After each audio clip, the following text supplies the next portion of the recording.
යාළුවනේ අද මම ඇවිල්ලා ඉන්නවා අලුත්ම ජලාශයකට. ඕගොල්ලන්ට මම හැමදාම පෙන්වන ජලාශවල නෙමෙයි මේක. මේක තියෙන්නේ හම්බන්තොට දිස්ත්‍රික්කේ. හම්බන්තොට.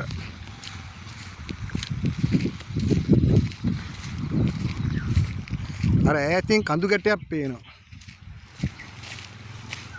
පේනවද ඒක? නෑතින්ම දැන් පේනවනේ. ඔය තියෙන ඕක තමයි චිත්තගුත්ත මහරහතන් වහන්සේ වැඩ සිටිය කරඬු ලෙන තියෙන කරඹගල. අහලා තියෙනවද?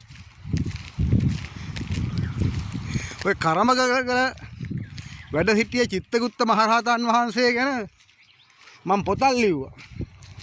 ජයසේන කුමාරයා ඉපදෙයි. අනාවැකිය කිව්වේ කවුද? මේ ඈත පේන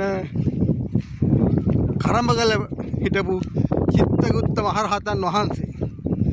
චිත්තගුත්ත මහරහතන් වහන්සේ වැඩ හිටපු කරඹගල නැත්නම් කරඬු ලෙන ආසන්නේ තිබෙන විශාල ජලාශය මොකද්ද? දැන් මේකට කියන්නේ රිදීගම ජලාශය.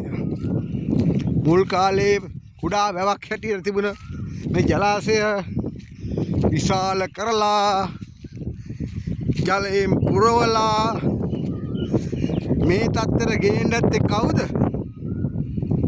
මහා පරාක්‍රම බාහු රජුද? කියන්න බලන්න.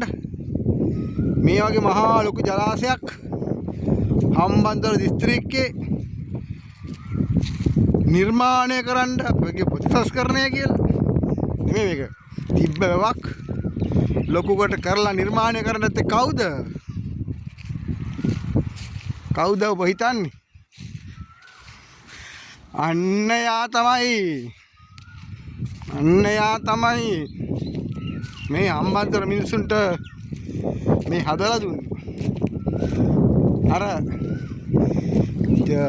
කරඹගලයි වැවයි අතර තමයි රිදීගම සපාරි උද්‍යානය. අර සිංහ පැටියෙක් එහෙම හිටියේ ඒ කාලේ. රිදීගම සපාරි උද්‍යානය. මිනිස්සු කූඩුවේ ඉඳලා සත්තු එළියේ ඉන්න එක. උතන තමයි තියෙන්නේ.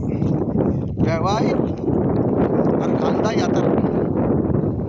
සෑහෙන ලොකු විශාල ජලාශයක්.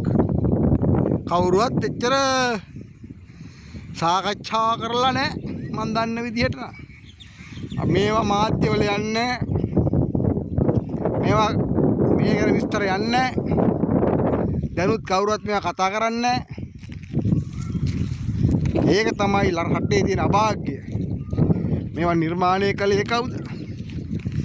මේවා ඇයි මේ වගේ තැන්වල නිර්මාණය කරන්න හේතුව? ඒක ඔබලාටම බාරයි. එහෙනම් හම්බන්තොට දිස්ත්‍රික්කේ රිදීගම රෙසවෝ එක නැත්තම් ජලාශය ආසන්නයේ සිට මම නවතිනවා. මම උදය රාජපක්ෂ. බොහොම ස්තුතියි මේ නරඹපු සැමට.